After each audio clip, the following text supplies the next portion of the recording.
Primeira parte: a promessa de um potencial ilimitado à matéria, a mente e o espírito. Desde o momento em que nos tornamos conscientes do mundo que nos cerca, começamos a ter curiosidade de conhecer nosso lugar nele. As perguntas que fazemos são intermináveis. Por que estou aqui? Como me encaixo no plano das coisas? Qual é o meu destino? Quando crianças, temos a tendência de pensar no futuro como uma folha de papel em branco na qual podemos escrever nossa história. As possibilidades parecem infinitas e somos estimulados pela promessa da descoberta e do simples prazer de viver imersos nesse enorme potencial. Mas à medida que vamos crescendo, nos tornamos adultos e somos instruídos a respeito de nossas limitações, a nossa visão do futuro se torna mais restrita. Aquilo que certa vez fez alçar nossa imaginação agora nos oprime com o medo e a ansiedade. O que antes parecia ilimitado torna-se estreito e sombrio. Existe uma maneira de recuperar a alegria altaneira do potencial ilimitado. Basta que você compreenda a verdadeira natureza da realidade, esteja disposto a reconhecer a correlação e a inseparabilidade de todas as coisas. A seguir, auxiliado por técnicas específicas, perceberá que o mundo se abre para você, e a sorte e as oportunidades que surgiam de vez em quando passarão a acontecer com uma frequência cada vez maior. Quão poderoso é o sincrodestino? Imagine por um momento que você está com uma lanterna na mão em um aposento totalmente às escuras. Você acende a lanterna e vê um belo quadro pendurado na parede. Poderia pensar, sem dúvida, esta é uma bela obra de arte, mas isto é tudo. A seguir, de repente, a sala é iluminada a partir de 25 cima. Você olha em volta e percebe que está em um museu, cercado por paredes com milhares de quadros, cada um mais bonito do que o outro. Quando essas possibilidades lhe são reveladas, você percebe que tem diante de si uma quantidade quase infinita de arte para estudar e amar. Não está mais limitado a examinar um único quadro com a luz fraca da sua lanterna. Essa é a promessa do sincrodestino. Ele acende as luzes. Ele nos confere a capacidade de tomar decisões reais em vez de seguir palpites cegos enquanto avançamos na vida. Ele nos permite perceber significado no mundo, compreender a correlação ou sincronismo entre todas as coisas, escolher o tipo de vida que queremos viver e realizar nossa jornada espiritual. Com o sincrodestino, alcançamos a habilidade de transformar nossa vida de acordo com nossas intenções.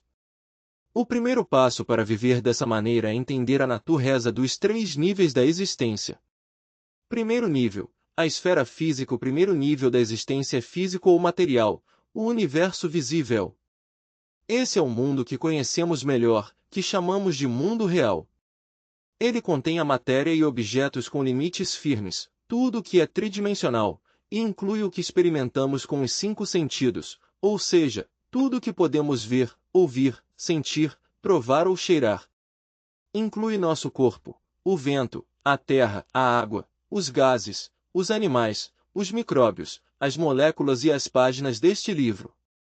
Na esfera física, o tempo parece correr em uma linha tão reta que o chamamos de a flecha do tempo, que sai do passado, passa pelo presente e avança em direção ao futuro.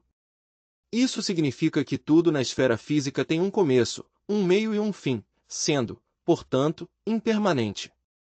Os seres sencientes nascem e morrem. As montanhas se elevam do núcleo liquefeito da Terra e são desgastadas pela implacável erosão da chuva e do vento. 26. O mundo físico que experimentamos é governado por leis imutáveis de causa e efeito, de modo que tudo é previsível. A física newtoniana nos permite prever a ação e a reação, de modo que quando bolas de bilhar se chocam umas com as outras, com uma velocidade particular e segundo um ângulo específico, podemos calcular antecipadamente a rota exata que cada uma irá seguir na mesa de bilhar. Os cientistas conseguem calcular com precisão o momento e a duração de um eclipse solar. Toda a nossa interpretação lógica e sensata do mundo decorre do nosso conhecimento em toda essa esfera física. Segundo nível, a esfera quântica. No segundo nível de existência, tudo consiste em informação e energia. Ele é chamado esfera quântica. Tudo nesse nível é insubstancial, o que quer dizer que não pode ser tocado ou percebido por nenhum dos 5 sentidos. A sua mente, pensamentos, ego, a parte que você tipicamente considera o seu eu fazem parte da esfera quântica. Essas coisas não são sólidas, mas você sabe que o seu eu e os seus pensamentos são reais. Embora seja mais fácil pensar na esfera quântica em função da mente, ela abrange muitas outras coisas. Na verdade, tudo no universo visível é uma manifestação da energia e das informações da esfera quântica. O mundo material é um subconjunto do mundo quântico. Outra maneira de expressar isso é dizer que tudo na esfera física é composto de informação e energia. Na famosa equação de Einstein, E igual a mc2, aprendemos que a energia, é igual a massa, m, vezes a velocidade da luz, c, ao quadrado. Isso nos diz que a matéria, massa, e a energia são a mesma coisa, só que em formas diferentes. A energia é igual à massa. Uma das primeiras lições ensinadas na escola é que todo objeto sólido é formado por moléculas e que as moléculas são compostas por unidades ainda menores chamadas átomos. Aprem 27 demos que a cadeira aparentemente sólida na qual estamos sentados é formada por átomos tão pequenos que não podem ser vistos sem a ajuda de um poderoso microscópio. Mais adiante na lição, aprendemos que os minúsculos átomos são compostos por partículas subatômicas, que não são nem um pouco sólidas. Elas são, literalmente, pacotes ou ondas de informação e energia, o que quer dizer que, nesse segundo nível de existência, a cadeira na qual você está sentado nada mais é do que energia e informação. Pode ser difícil compreender inicialmente esse conceito. Como podem ondas invisíveis de energia e informação ser experimentadas como um objeto sólido? A resposta é que os eventos na esfera quântica ocorrem na velocidade da luz, e nessa velocidade nossos sentidos simplesmente não conseguem processar tudo o que contribui para a nossa experiência perceptiva. Percebemos os objetos como sendo diferentes uns dos outros porque as ondas de energia contêm diferentes tipos de informações, que são determinadas pela frequência ou vibração dessas ondas de energia. É como ouvir o rádio. Um aparelho de rádio sintonizado em uma estação, digamos um 1,5 FM, talvez só toque música clássica. Se você mudar de estação e sintonizar, digamos, 119 FM, poderá ouvir apenas rock. A energia está codificada para diferentes informações dependendo de como vibra. Assim sendo, o mundo físico, o mundo dos objetos e da matéria, é formado apenas por informações contidas nas energias que vibram em diferentes frequências. Só não vemos o mundo como uma enorme rede de energia porque ela vibra rápido demais. Nossos sentidos, por funcionarem com extrema lentidão, só conseguem registrar partes dessa energia e atividade, e esses agrupamentos de informações se tornam a cadeira, meu corpo, a água e todos os outros objetos físicos no universo visível. Isso é semelhante ao que acontece quando assistimos a um filme. Como você sabe, a película é formada por fotogramas ou quadros fotográficos individuais, com intervalos entre eles. Se você olhasse para um filme no rolo em uma sala de projeção, veria os fotogramas e os intervalos. Mas quando assistimos à película, 28, os fotogramas são enfileirados e passam tão rápido que nossos sentidos deixam de perceber os quadros como sendo descontínuos. Em vez disso, nós os vemos como um fluxo contínuo de informações. No nível quântico, as várias porções de campos de energia que vibram em frequências diferentes que percebemos como objetos sólidos fazem parte de um campo de energia coletivo. Se fossemos capazes de distinguir tudo o que está acontecendo no nível quântico, veríamos que somos parte de uma grande sopa de energia e que cada um de nós e todos os objetos na esfera física, é apenas um agrupamento de energia que flutua nessa sopa. Em qualquer momento considerado, nosso campo de energia entrará em contato com os campos de energia de todas as outras pessoas e os afetará, e cada um de nós responde de alguma maneira a essa experiência. Somos rodos expressões dessa energia e informações conjuntas. Às vezes podemos efetivamente sentir essa conexão. A sensação é em geral muito sutil, mas de vez em quando ela se torna mais tangível. Quase todos já tivemos a experiência de entrar em uma sala e sentir uma tensão tão densa a ponto de quase conseguir cortá-la com uma faca, ou de estar em uma igreja ou santuário e sermos envolvidos por uma sensação de paz. Trata-se da energia coletiva do ambiente que se mistura com a nossa e que registramos em algum nível. Na esfera física também trocamos constantemente energia e informações. Imagine que você está na rua e consegue sentir o cheiro da fumaça do cigarro de alguém que está caminhando na quadra seguinte. Isso significa que você está inalando o ar que a pessoa exalou a 1 metro de distância. O cheiro é apenas um rastreador que o avisa de que você está inalando o ar exalado por outra pessoa.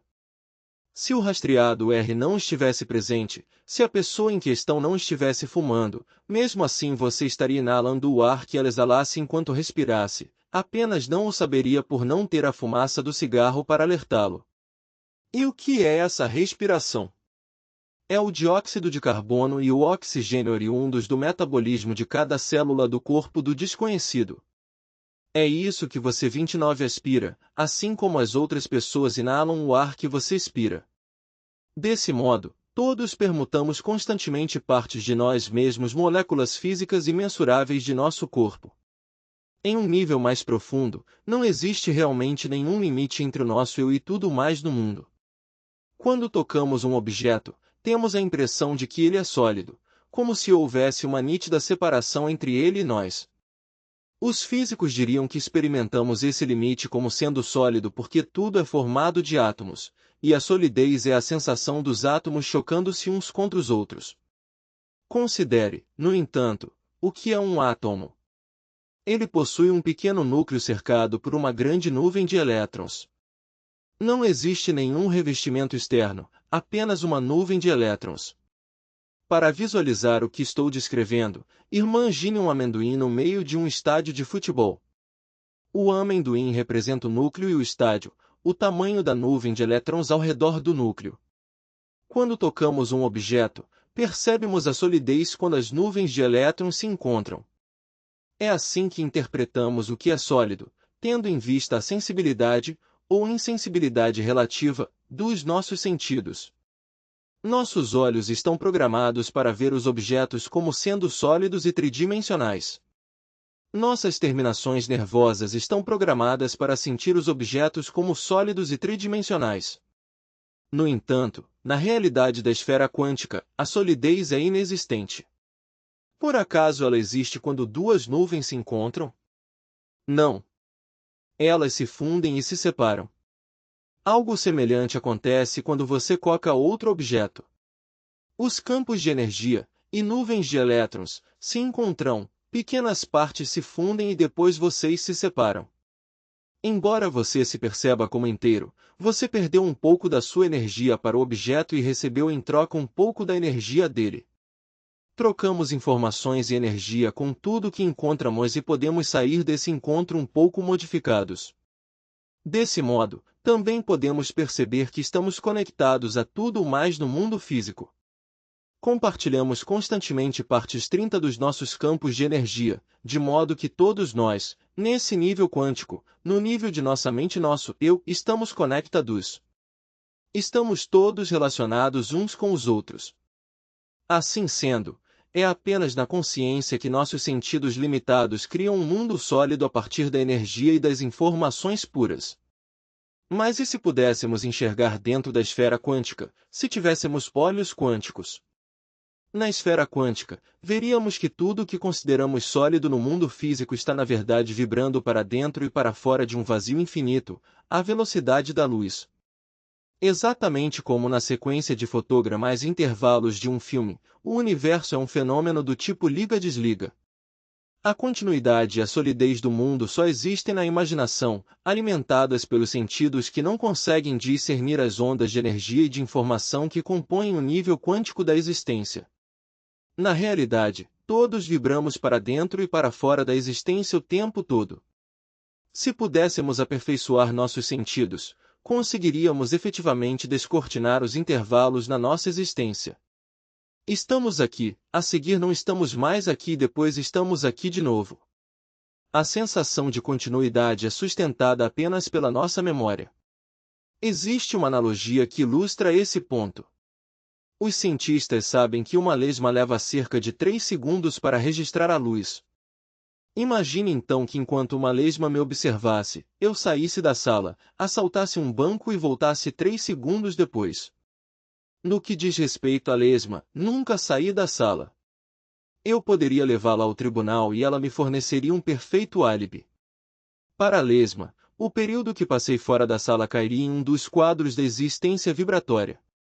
O senso de continuidade dela, admitindo-se que as lesmas tenham um, simplesmente não registraria o intervalo.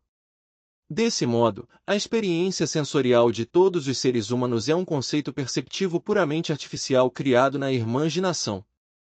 Existe uma história em na qual dois monges estão olhando para uma bandeira que se agita ao vento.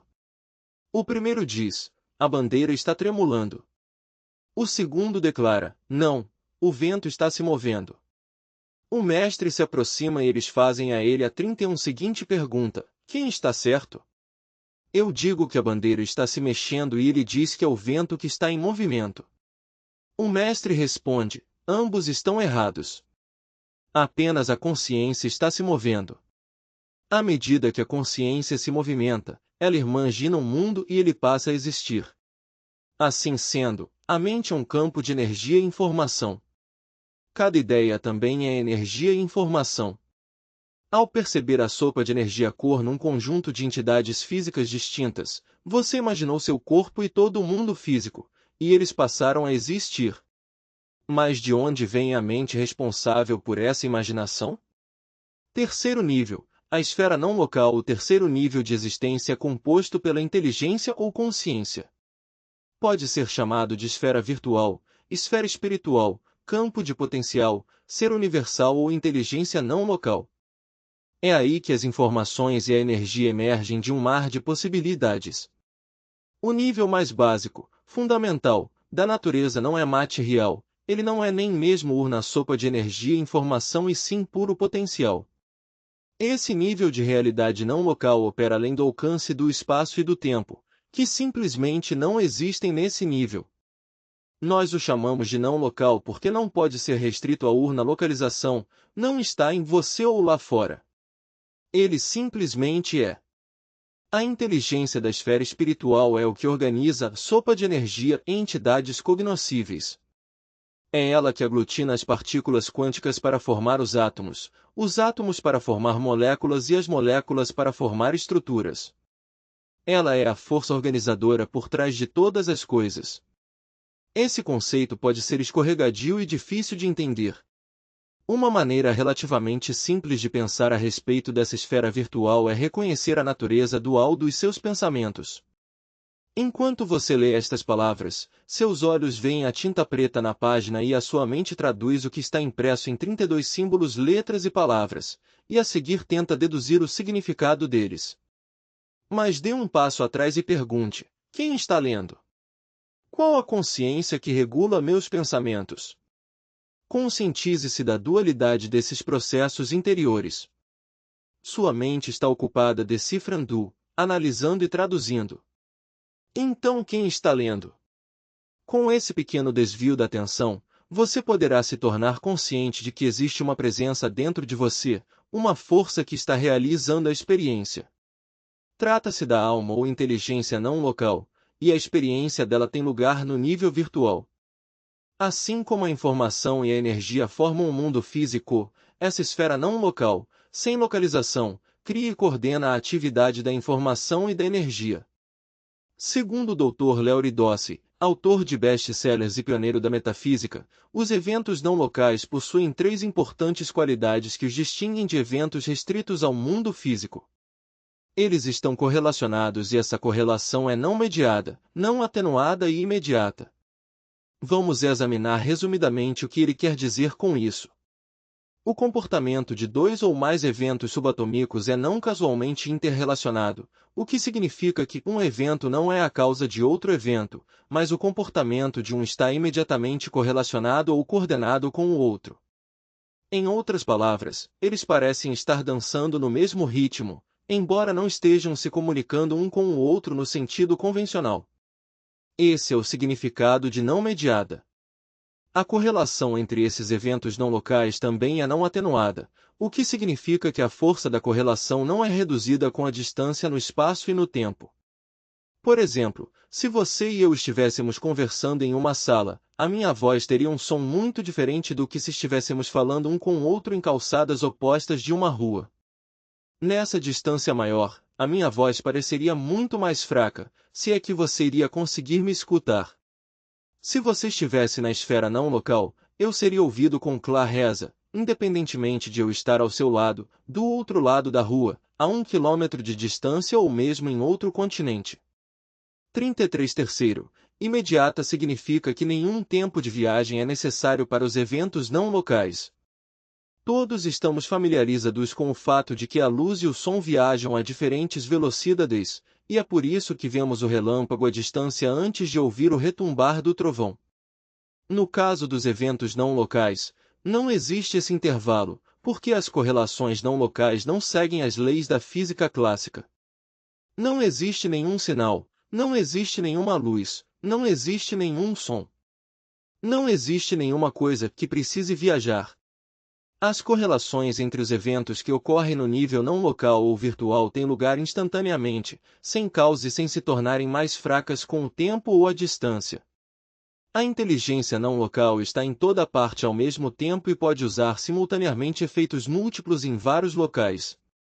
É a partir dessa esfera virtual que tudo no mundo é organizado e sincronizado. Essa é, portanto, a origem das coincidências que são tão importantes para o sincrodestino. Quando você aprende a viver a partir desse nível, consegue satisfazer espontaneamente todos os seus desejos. É capaz de criar milagres. A EVIDF.NCI da esfera virtual. A esfera virtual não é uma invenção da imaginação, resultado de uma ânsia humana por uma força universal maior do que nós mesmos. Embora os filósofos venham discutindo e debatendo há milhares de anos a existência do espírito, foi somente no século XX que a ciência pôde oferecer uma prova da existência da inteligência não local. Embora a análise que se segue seja um pouco complicada, se você ler tudo até o fim, espero que vá ser invadido pela mesma sensação de assombro e arrebatamento que senti quando ouvi falar pela primeira vez neste trabalho.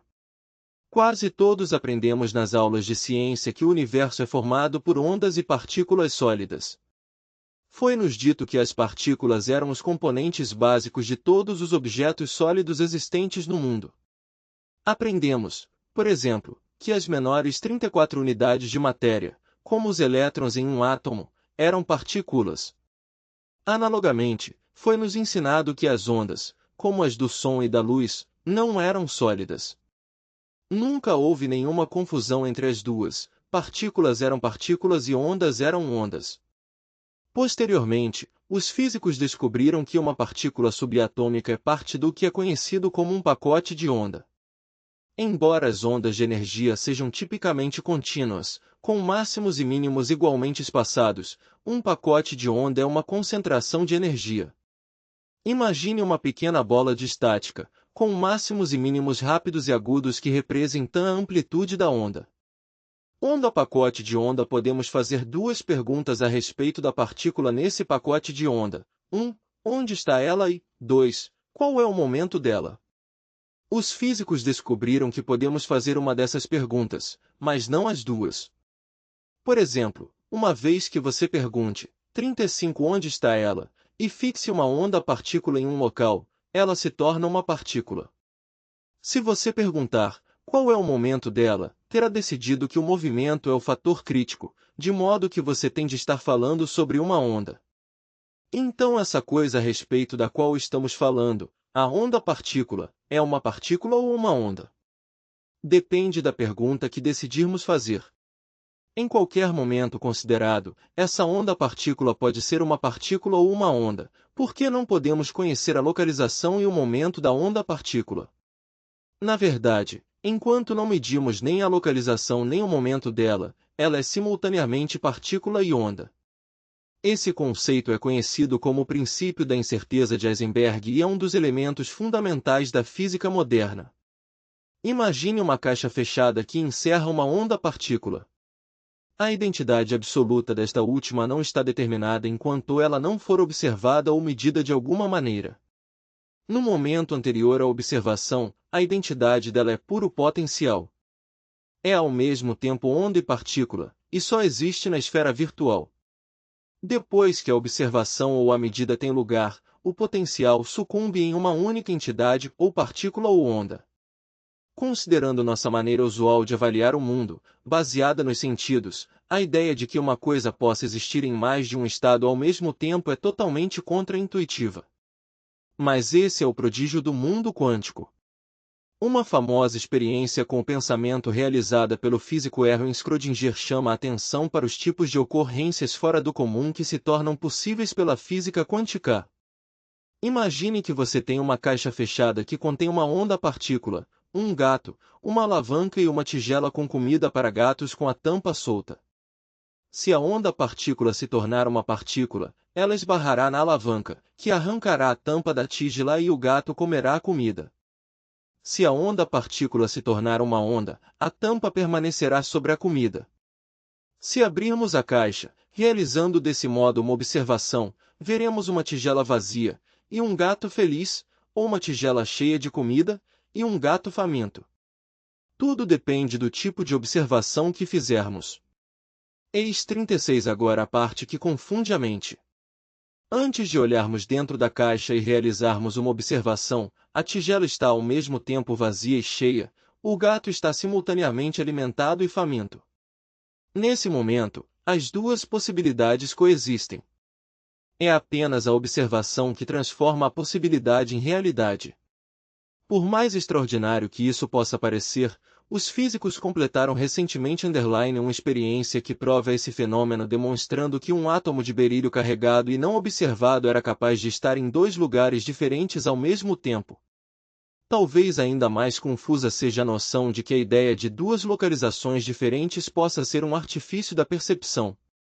Em outras palavras, dois eventos relacionados em dois locais diferentes podem na verdade ser os movimentos de um único evento. Imagine um único peixe em um tanque, com duas câmeras de vídeo registrando seus movimentos. As duas câmeras formam um ângulo reto uma com a outra e projetam as respectivas imagens em duas telas de vídeo separadas que estão em outra sala. Você está sentado nesta última sala olhando para as duas telas. Vê dois peixes diferentes e fica impressionado quando um deles se volta ou avança em certa direção e esse comportamento é imediatamente correlacionado com o do outro peixe. É claro que você não sabe o que está realmente acontecendo. Se soubesse, veria que existe um único peixe. Se colocássemos muitas câmeras diferentes em vários ângulos distintos e projetássemos as imagens para telas distintas na mesma sala, você ficaria impressionado com a maneira pela qual esses diferentes peixes estão em uma correlação de comunicação instantânea uns com os outros.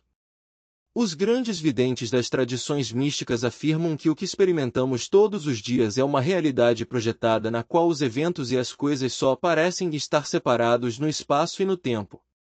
Nas esferas mais profundas somos todos membros do mesmo corpo e quando uma das partes do corpo se move todas as outras são instantaneamente afetadas. 37 Os cientistas também propõem um nível de existência chamado hiperespaço octadimensional de Minkowski. Nessa dimensão matematicamente concebida, a distância entre dois eventos, por mais separados que possam parecer no espaço-tempo, é sempre zero. Isso sugere mais uma vez uma dimensão da existência na qual estamos todos inseparavelmente unidos. A separação pode ser apenas uma ilusão. O fato de sentirmos qualquer forma de amor tem o efeito de começar a despedaçar essa ilusão. Uma vez que a observação é a chave para definir a onda-partícula como uma entidade única, Niels Bohr e outros físicos acreditavam que a consciência era a única responsável pelo colapso da onda-partícula. Poderíamos dizer, então, que sem a consciência tudo existiria apenas como pacotes potenciais indefinidos de energia, ou puro potencial. Esse é um dos pontos mais cruciais deste livro. Vou repeti-lo porque é extremamente importante. Sem que a consciência agisse como observador e intérprete, tudo existiria apenas como puro potencial. Esse puro potencial é a esfera virtual, o terceiro nível da existência. Ele é não local e não pode ser exaurido, é infinito e todo abrangente. É a utilização desse potencial que nos permite fazer milagres. A palavra milagres não é forte demais. Voltarei à física para descrever o modo como os cientistas documentaram alguns dos eventos impressionantes que podem ocorrer a partir desse nível de potencial. Intrigado e perturbado com as possibilidades sugeridas pela física quântica, Albert Einstein concebeu a sua própria experiência com o pensamento. Imagine criar duas ondas partículas idênticas que a seguir são lançadas em direções opostas. O que acontece se perguntarmos qual a localização da onda partícula A e o momento da onda partícula B?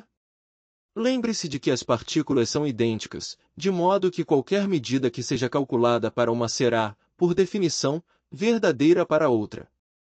Saber a localização da onda partícula A e, portanto, fazê-la sucumbir em uma partícula, simultaneamente nos diz a localização da onda partícula B, o que também a faz sucumbir em uma partícula. 38 As implicações dessa experiência de pensamento, que foi matemática e experimentalmente confirmada, são enormes. O fato de a observação da onda partícula A afetar a onda partícula B significa que está ocorrendo alguma conexão ou comunicação não local na qual estão sendo trocadas informações a uma velocidade maior do que a da luz, sem a troca de energia. Esse fato é contrário a toda e qualquer visão de mundo sensata. Essa experiência de pensamento é conhecida como paradoxo de Einstein-Podolsky-Rosen. Além disso, experiências de laboratório demonstraram que as leis da física quântica se mantêm firmes e que a comunicação ou conexão não local é uma realidade. Vou tentar ilustrar a magnitude desse ponto com um exemplo um pouco exagerado, mas que pelo menos tem lugar no mundo físico, o que torna mais fácil ver seus efeitos. Imagine que uma empresa envia ao mesmo tempo dois pacotes idênticos, um para mim, na Califórnia, e o outro para você na sua casa. Em cada uma das caixas há uma onda partícula correlacionada, não observada, puro potencial. Você e eu recebemos e abrimos os pacotes exatamente no mesmo instante. Imediatamente antes de cortar a fita adesiva e abrir as abas da caixa, crio uma imagem mental do que quero que a caixa contenha. Ao abrir a caixa, descubro que ela contém exatamente o que eu imaginara, um violino. Mas isso é apenas a metade do milagre. Quando você abre a sua caixa, verifica que ela também contém um violino. Quando imaginei o que eu queria que a caixa contivesse, a onda partícula sucumbiu em uma forma específica. E o que imaginei também afetou as ondas partículas no seu pacote. Poderíamos repetir indefinidamente essa experiência e sempre obteríamos o mesmo resultado. Qualquer coisa que eu imagine para mim é igualado, exatamente no mesmo momento, para você. Não apenas consigo influenciar a forma de um conjunto de ondas-partículas, como também as ondas-partículas são de algum modo capazes de transmitir a forma que estão assumindo, através da distância, da minha casa até a sua, mais rápido do que a velocidade da luz. Esse é o significado da comunicação ou correlação não local. 39 Tev Baxter, nosso colega e amigo no Chopra Center, realizou interessantes experiências. Ele desenvolveu em 1972 uma metodologia para estudar células humanas que tinham sido isoladas do corpo de uma pessoa. Em uma das experiências, por exemplo, ele pegou espermatozoides humanos e os estudou em um tubo de ensaio, fazendo eletrólise e medindo a atividade eletromagnética deles através de aparelhos semelhantes a eletroencefalógrafos. O doador do esperma foi colocado em uma sala situada mais ou menos a 12 metros de distância do laboratório. Quando o homem que doou o esperma esmagou uma cápsula de nitrato de amila e inalou os vapores, ocorreu um pico na atividade eletromagnética do esperma no laboratório 3 salas depois. Certo dia, Cleve Baxter estava isolando leucócitos a fim de estudá-los e algo muito interessante aconteceu. Como parte do procedimento, ele centrifugou a sua saliva para obter um número concentrado de leucócitos, colocou-os a seguir em um pequeno tubo de ensaio e inseriu fios de eletrodos de ouro conectados a aparelhos semelhantes a eletroencefalógrafos. De repente, ele teve a ideia de fazer um pequeno corte no dorso da mão para ver se isso afetaria os seus leucócitos. Ele foi pegar um bisturi esterilizado em uma prateleira próxima. Ao voltar, deu uma olhada no gráfico que estava registrando a atividade eletromagnética dos leucócitos.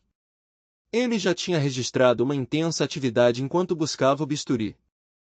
Em outras palavras, os leucócitos estavam reagindo à intenção de Baxter de cortar a mão, antes de ele efetivamente fazer o corte.